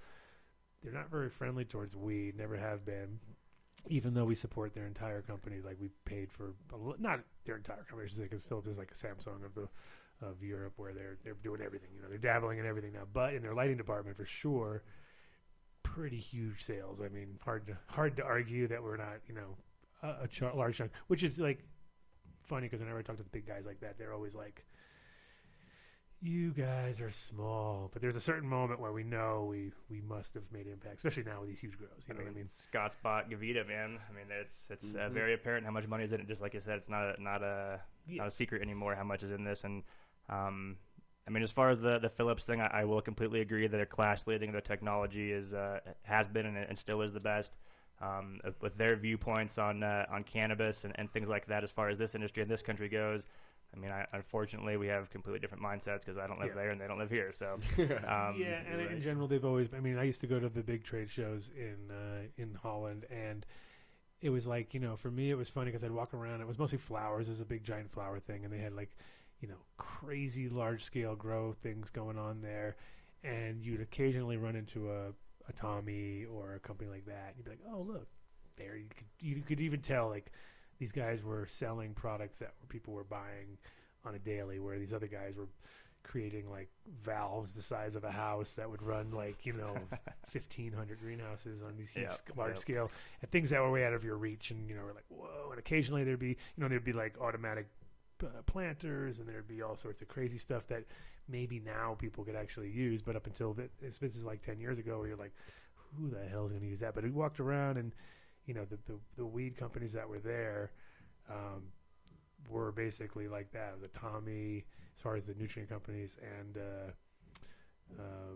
there wasn't much. House and Gardens, I believe, had a booth there, but they were all like literally these tiny little booths compared to what was, you know, the big horticulture sides of how everything's going.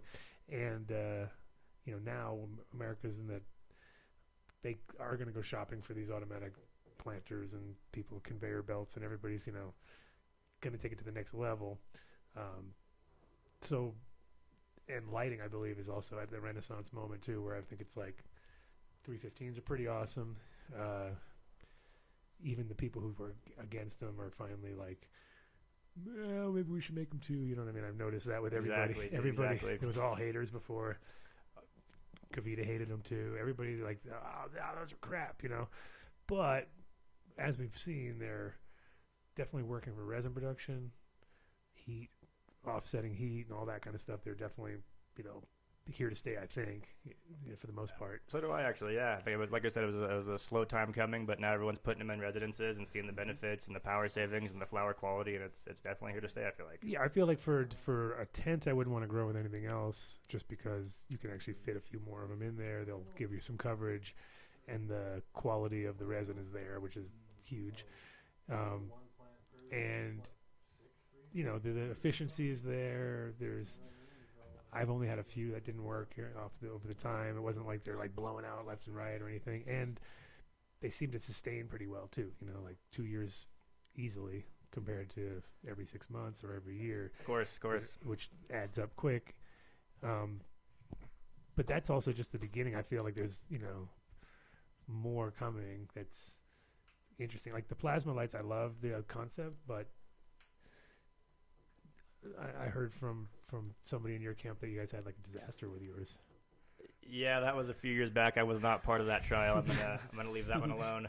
But like I said, I mean, the technology definitely is going. You even see new lamps that have different 315 elements in them that retrofit 1,000-watt dual-ended lights now. You know what I mean? I saw that yesterday, and I didn't ask about it, but I looked up and I was like, that's 1,000-watt ballast with two 315s? That doesn't make sense in my head. And I was like, so that was basically a 630 conversion with that much extra power just sitting around.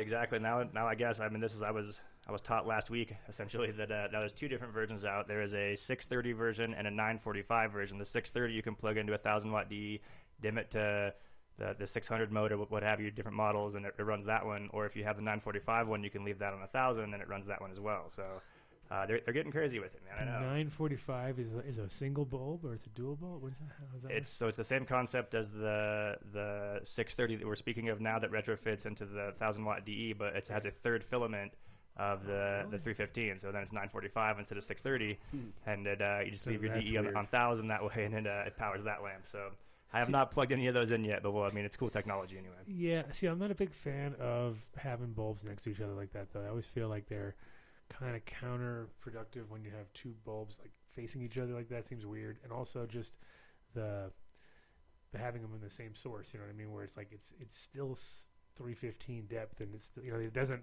multiply, like light doesn't hit each other and go, oh wow, we're more powerful now we go farther, you know what I mean. Actually, just they throw as far as they throw. It's right. Just now you have two next to each other throwing X amount, and there's no way that can be like as productive as having them where they separate. So I'm always like, you know, I feel like if people just gave you a ballast that runs two bulbs and they can be in anywhere the fuck you want them to be, you'd cover more space. You'd cover a better space, you know what I mean? You right. Because I haven't had very good luck with the duals. I had them from the Dimlux, and I'm like, just not feeling it. They're not covering more than they should, and they're knocking each other out. Well, like I said, I mean, anytime you cross technologies or retrofit things, you're always going to have a loss as well. So to think that it's going to be the full 1,000-watt, or if you have, if you have the 600 and the 400 HPS and the 400 halide in the same bit and the same filament, like you're saying, it's not 1,000 watts. You're still getting a 600 to 400. You know what I mean? So yeah, and it doesn't. Yeah, things that's like, unless it's just perfectly set up, where most of them wouldn't be because your hoods, those hoods are so small too. It's just like you're literally just creating almost like a version of those fluorescent cluster balls. You know what I mean? It's just a bunch of little bulbs next to each other that don't necessarily put out any further or make it any stronger. So, yeah.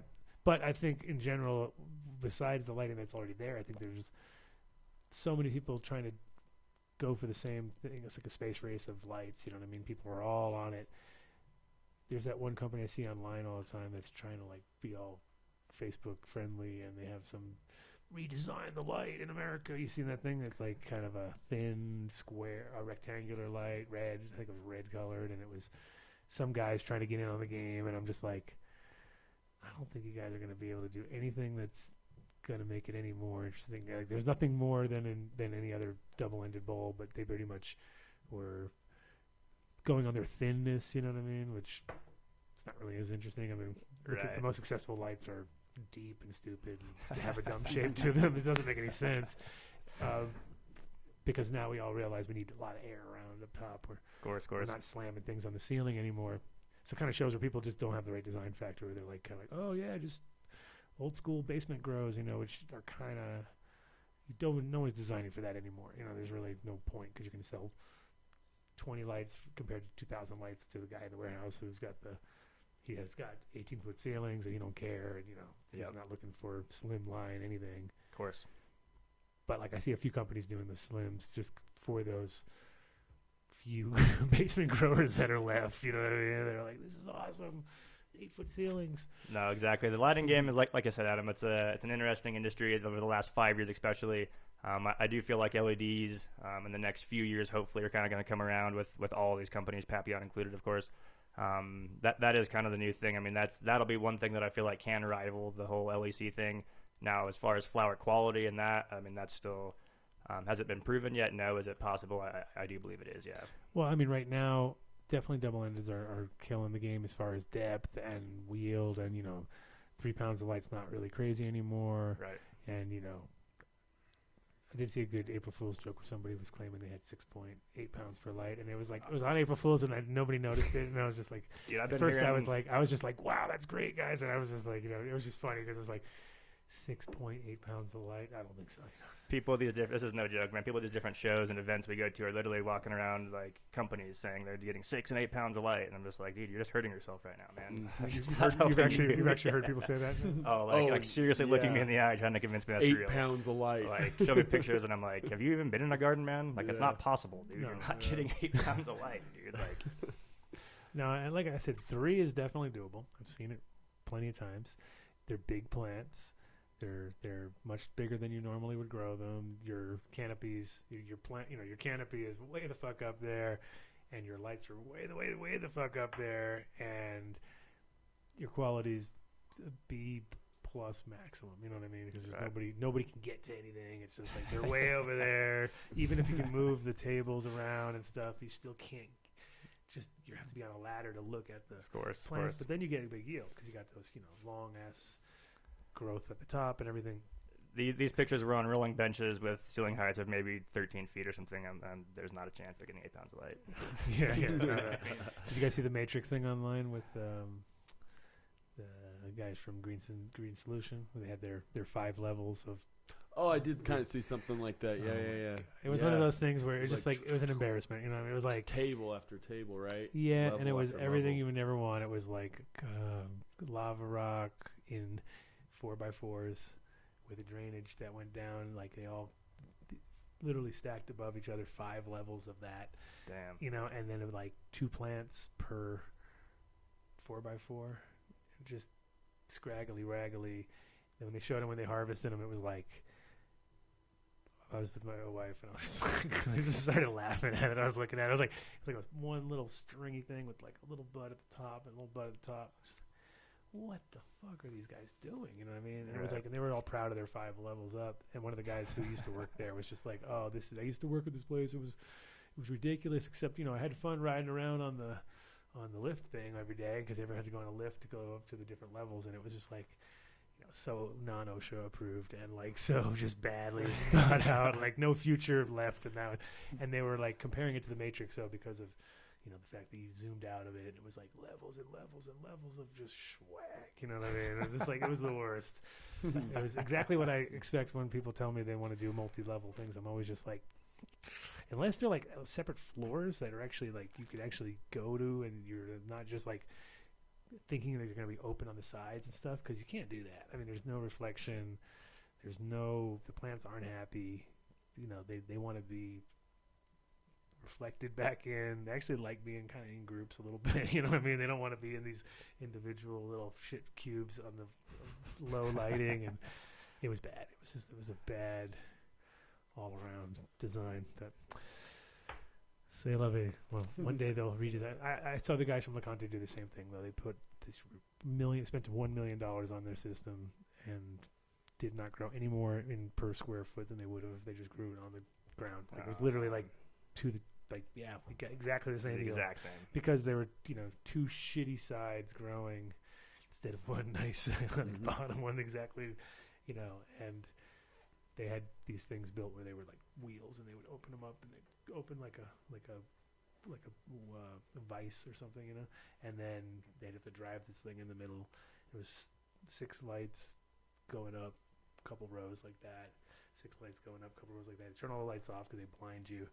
Then you got to go around with this scissor lift, do all the maintenance, and then you come back on, turn the light. So it's just like, what are we doing? What is going on here? You know what I mean? Might as well be vacuuming these pots. And the rate of work was just so slow and just, nothing got done and it turned into a big giant powder mildew trap. And it was just, of course.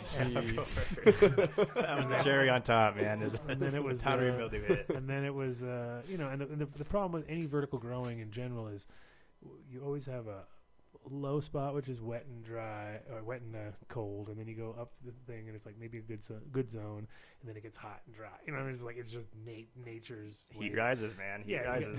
You got heat rising, and you got water going down. It's like things are like. It's really hard to keep a constant environment through the whole vertical thing. Of course, There's no sweet spot there. You know what I mean? Your sweet spot is down like right at your eye level, so everything you see looks great. You know what I mean? But when you look up, it's terrible. When you look down, it's terrible.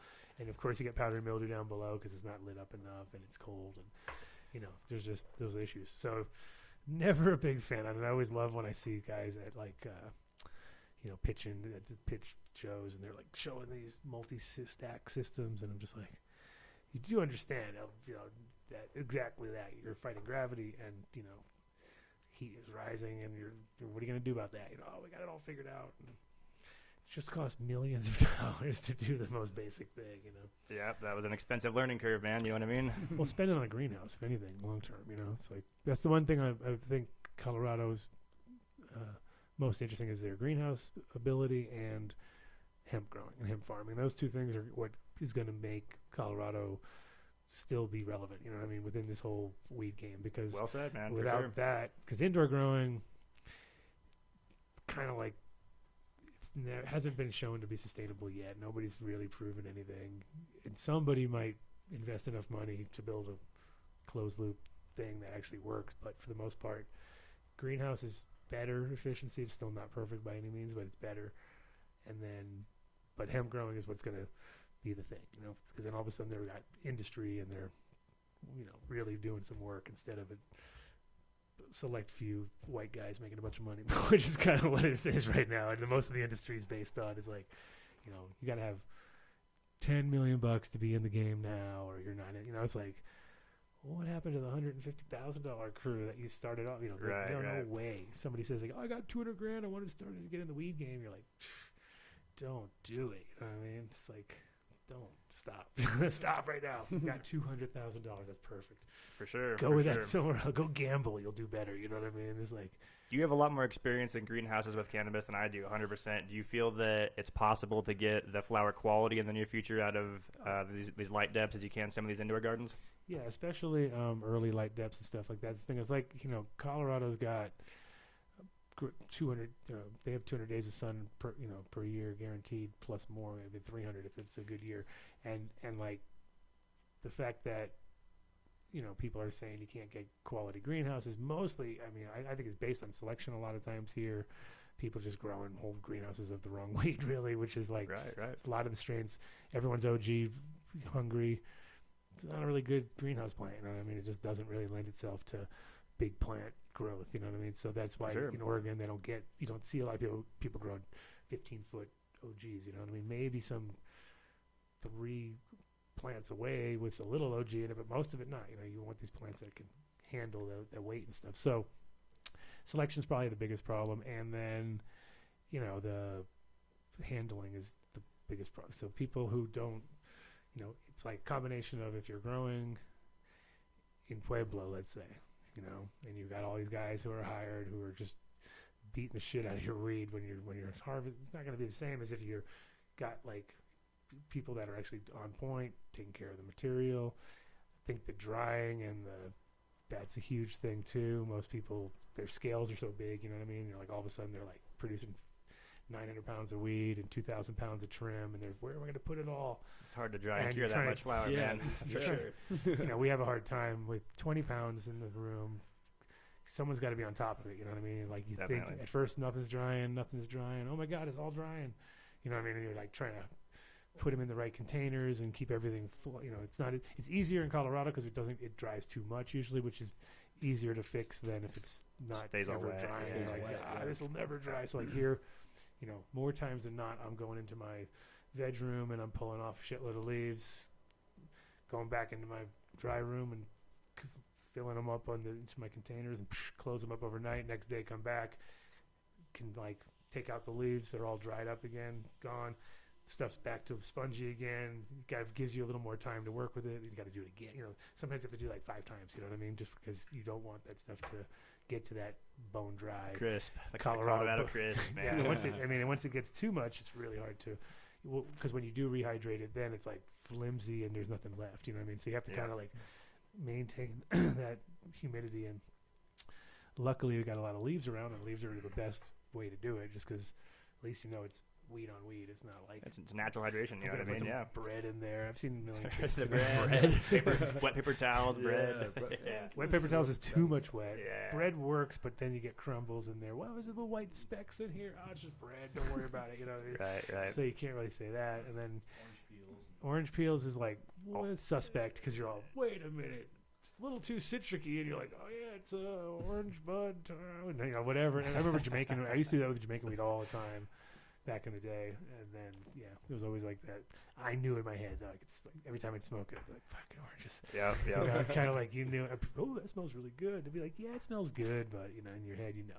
But if you just rehydrate leaves, there's no harm, no foul, and you definitely get back some working time with those stuff because otherwise, it's like once it starts to like as you go in, it's just you gotta get it back to a point where you can actually clip and snip a little bit. For sure. So you think play certain varieties to their strengths, and they'll pump quality outdoors. Yeah, and I think because it's funny is the guy that works for me now, who's growing for me. He used to do some work down in Mexico, and first thing he told the guys when he rolled in was like, "All right, let's build the dry room, right?" And they're all like, "What are you talking about? We're having no weed yet." And it's like, believe me, just build the dry room. So they built the dry room, air conditioning, humidifiers, dehumidifiers, everything in there, ready for anything because. Even though it's dry there all the time, once you put all that weed in that room, you never know. So built it all out, and then because it was the only fucking air conditioned place in the entire area, everyone understood. Like after he was like, once they were all building it and stuff, he's like, okay, come on back here. They're like, oh, this is nice and comfortable in here. And he's like, yeah, I got this shit dialed up. This is like you don't want to be building this at the last minute when it's all hot out and you're all scrambling. Yeah. So if you build this first, because it's like the most important room you've got right now is just like that dry room. So from a greenhouse point of view, I think a lot of people don't think like that. They just go in, put huge greenhouses, and then they're like scrambling for spots and put them in sheds and stuff, and it's all hot. And once you see like 500 pounds of weed just turn into shit, it's like really all that work, and you're like, oh shit, Yep. And a lot of guys don't care. They turn it into concentrates, but even then, it's like. You could have had so much more, so much better. Yep. Now you got like this hay flavored weed, and it's like all these pens that taste like horse stable or something. Like lack terpenes and everything else.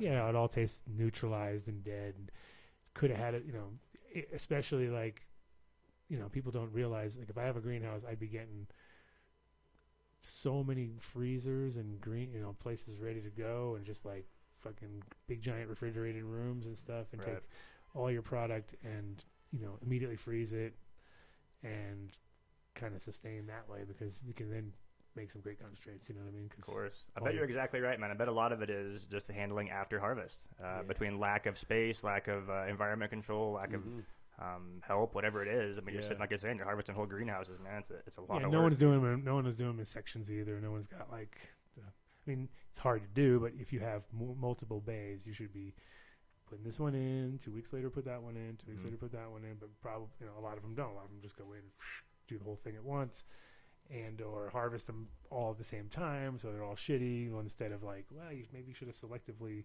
had your 10 weekers, put those in even later so that they can be like the last fucking plants that go out. Of course. And then you get your other ones, your little 8 weekers or whatever. Because if it's all light depth, you know what you're doing, hopefully. And you should have bays. And I went and saw places that was just like, God, really? And just not thought out. It's just like, right. But then you also like don't even want to be there near harvest time because you're like, oh my God, it must be just awful. Hell, because it sucks. Even with a small room, you have that a lot of times where it's hard to time because if you go for the one plant in the room, especially if you have a lot of strains. If you have one strain, of course, yeah, you can time it pretty good. But when you have multiple strains, which is usually if you're in a big giant greenhouse, you're gonna have multiple strains. It's like you can't just go in and harvest them at the same time because that's stupid. Just like, especially when you talk about 2 weeks, like. You're not going to even get everything done in 2 weeks. So It's a huge deal, yeah. You might as well come back to that one when it's really ready, you know what I mean? But a lot of people don't think. Yeah, you see corporate for 2 weeks, dude. You see corporate guys coming in and telling everybody, everything, just take it all out, you know what I mean? It's like, it's kind of where, even back in the day when I was growing for the first time in Holland, like on a kind of scale, and I had like 200 lights or something, and they harvested all my weed like 2 weeks early. Like literally, like came in, I thought we got robbed because all our shit was gone, and I was like, called the owner, like, hey, all the plants are gone. Oh yeah, me and my brother came. We took them all. And I was like, what? He's like, yeah, we needed it. And I'm like, really? Like I was all bummed. I was super bummed out because I didn't even have any clones ready. I was like, just about to cut clones. I was 2 weeks out, and I was just like, dude, you guys are like, I didn't quit at the moment, but I made me ready to quit for the next round. I quit again because they did the same thing. But it was like, you guys are gonna like fuck everything up right at the end, like. Right. That's lame. You know what I mean? Yeah. And we had just built this thing and went through all the growing pains of getting it all set up right, and had a lot of issues. And when I first went in, it was so kind of funny. When I first got there, they had nothing. It was dirt floors and under train tracks. Like the kind of so top room, bottom room, top room, bottom room, top room, bottom room, everything like 60 lights and 4 sections of them, and I told them I need hot water to start with to start the process. I need hot water, and they came with one you put like a cup of coffee, like you plug it in, you make a cup of coffee at one time. I was like, you guys want me to do 260 lights with a fucking coffee mug warmer? Like, you guys aren't thinking this out really too heavily. I was like, I need water, water. You know what I mean? Like, lots of water, lots of water, running water. Yeah, so some people don't really think out the whole process. They're like, okay, the guy got the lights, didn't get the forethought that we might need some things other than that, But as we see, the game hasn't changed too much. That was 25 years ago. You know what I mean? There's still people out there who are kind of going into a huge operation with about that much. For sure they are, man. Thought of a lot of the things. They know they need the lights and the this and that, and then all of a sudden you're like, yeah, but what about all that inside? Especially when it comes to, like we were saying, like drying rooms and investing $20,000 into a dry room. You know what I mean? It's like, what, $20,000? It's like, yeah, you need fucking air conditioner for this huge room. You need dehumidifiers for this huge room. And it's all, you need humidifiers in case this fucking place is super dry, and you need. It's like, oh shit, it's got to be insulated properly, and then it's just like, oh yeah, it's $20,000 easily, and that's even on the low end, That's just for sure. Like you're saying, man, whether it's new business ventures or whether it's basement growers coming to be commercial producers, going to scale and doing everything the right way is not cheap, it's not easy, and it's oftentimes overlooked about all the ins and outs. Right, and it's fun to watch, though. I mean, actually, it's a great time if you're in the industry and you want. First thing you do is you go and you find all these guys who are failing because they're going to save you a shitload of time and energy because they've done all the bullshit that nobody wants to do. Upgraded your power, sectioned it off, paid the architects, and did all this, So a lot of times you get some killer deals like that, and that's kind of where I think if you're going to get in the game. First thing I would do is look for distressed guys because that's where go learn. Yeah, and you'll see they maybe have made huge mistakes, and hopefully you don't pass them on to you, and you can figure it out. But for the most part, that's like kind of like the Colorado theme right now. I literally know a guy right now who just lost 20 licenses at once. He's got to sell them all. Like, no way, man. Yeah, he's like, I'm out. I'm like, 20. That's a lot of licenses, you know what I mean? He's ready to sell out. So Anybody out there in Colorado looking for a license, give me a call. I got you. He's got every single angle we could possibly think of. But yeah, there's a lot of that going on, and I think that's important to not make the same mistake twice and go and do the same thing, and which it'll happen, of course. That's good for the grow shops, I guess. Good for those grow shops. See, we're on our last night. We did, because we started pretty much on time, right? Yeah. So we should probably stop on time, I guess. Same thing. All right, we're down to our last 10 minutes. We should do a quick shout out to our sponsors, since we got them here, and we don't want to make them look like we don't actually do it. We should probably do it twice even this time, right? Since we got 10 minutes. Let's do a quick shout out to the people who pay the bills, keep this thing rolling, keep my plants alive. That's also good. That's those little things in life that sponsors help with. Start right out of the gate with these guys, since we don't have to finish with them now, because we are finished. We've done the daily. New Millennium. You can check out locally if they're in your shop, and if they're not in your shop, this is a good little hint for them to pick up something new that you are going to start using. So you're already a customer, obviously, because you're so interested, because we've convinced you with our convincingness. But no, you will not be disappointed, and neither will your grow shop. Pick up their products.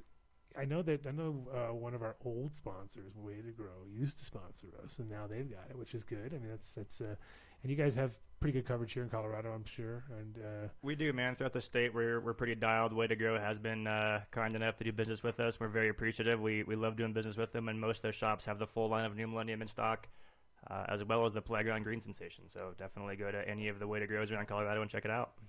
Exactly, and Rhode Island has some stuff. I know Rhode Island's kicking it, right? You guys have been shipping out there. Yeah, northern East Coast. That territory is doing great for us. Michigan's doing good. We're picking up some steam over in Cali finally. Mm-hmm. So yeah, no, we're definitely Cali's trying. It's hard to get people to switch. Cali's a tough market, man. Cali's a tough market. It's like Holland is a really tough market. Like if you can get your product into Holland and get people to actually shift over, you'd be pretty lucky, just because they're very price fixated, and they're very they don't sway. They don't want to fuck up. They don't want to be that guy throwing new stuff on their shit every time, because they'll be like, no, now I've ruined it. You know what I mean? They want that stuff just dialed. Bing, bing, bing.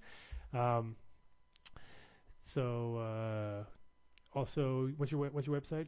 New Millennium. So Sam and a couple other guys are currently working on that. We have a new one coming out in a couple weeks here that's going to be much better than the last one. It's our last kind of our little leg of the new marketing. So we apologize for the lack of. So we have a new guy to blame for a new website. Yeah. Last week it was Seeds Here Now. Now it's yours. So you guys going to have a new website within the next couple weeks? Yeah, revamped, all new marketing, nice. New literature, I'm sure. Or the literature's revamped a little bit. Yeah. The new booklet's out. All the new marketing for the bottles is out, and we're just going to make the website reflect all of the new literature and marketing for sure. Gotcha. So revamp.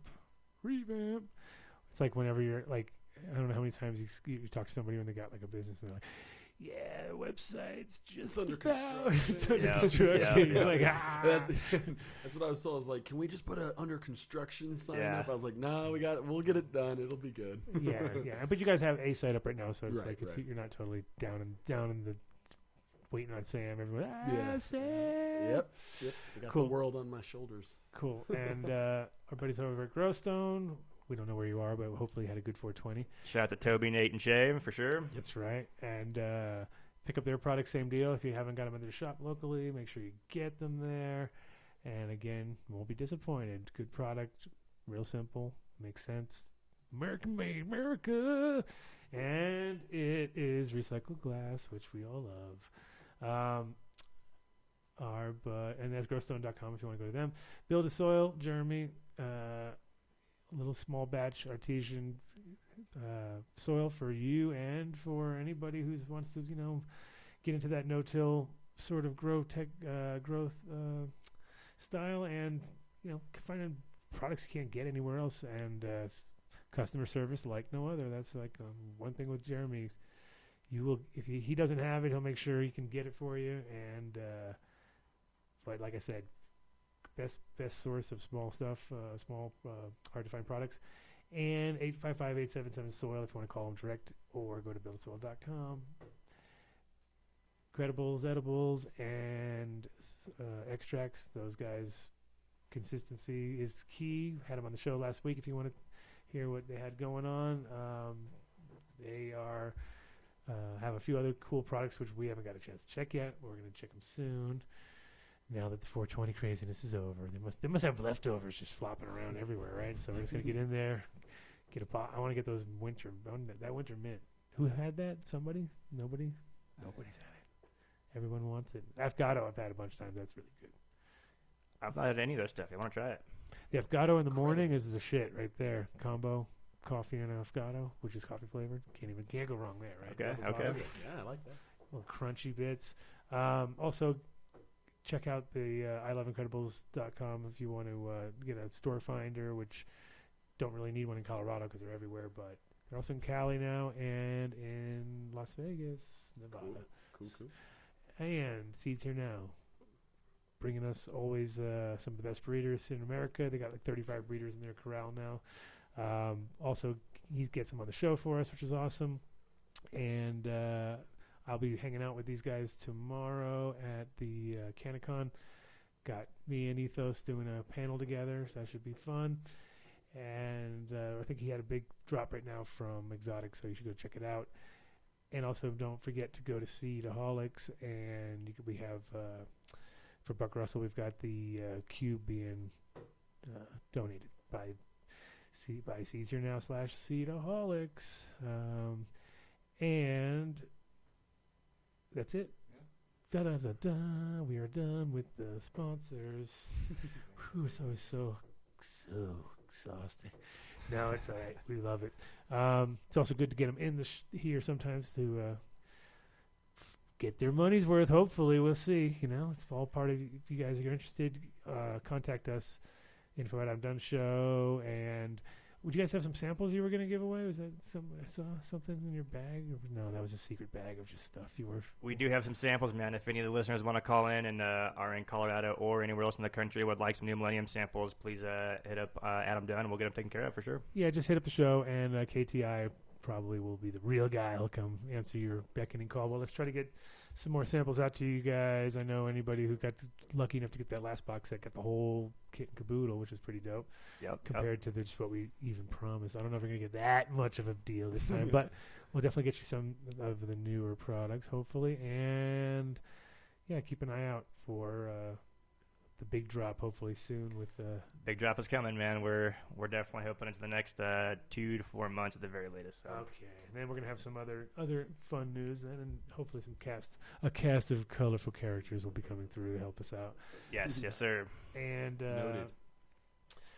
Let's see. Thanks to everybody listening to the show. Obviously, with the Buck Russell crew for hanging in there, and all the communications going back and forth. I saw it was like it's definitely he was heard. Buck was heard today by everybody in the chat, which is awesome.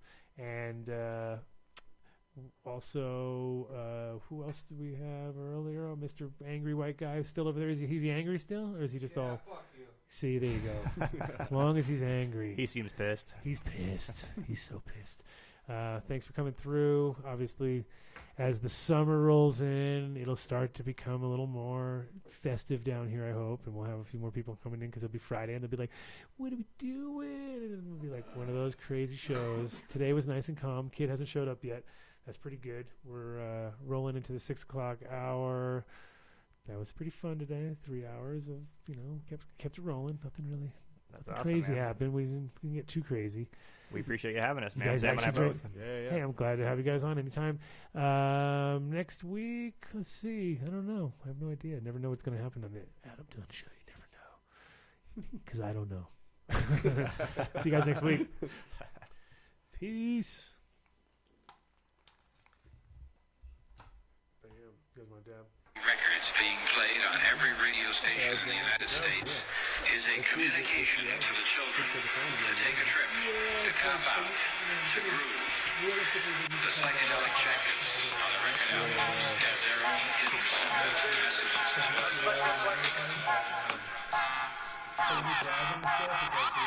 We don't want you to smoke genetically modified ganja. We want you to smoke the real thing. We want you to smoke the natural herb. Some call it marijuana, some call it sensimedia, some call it lamb's bread, and some people call it ganja. Sounds good, dude. Thanks again. Yep. Going to Cali tomorrow, huh? Yep. Gotta go in the morning, like 6 in the morning.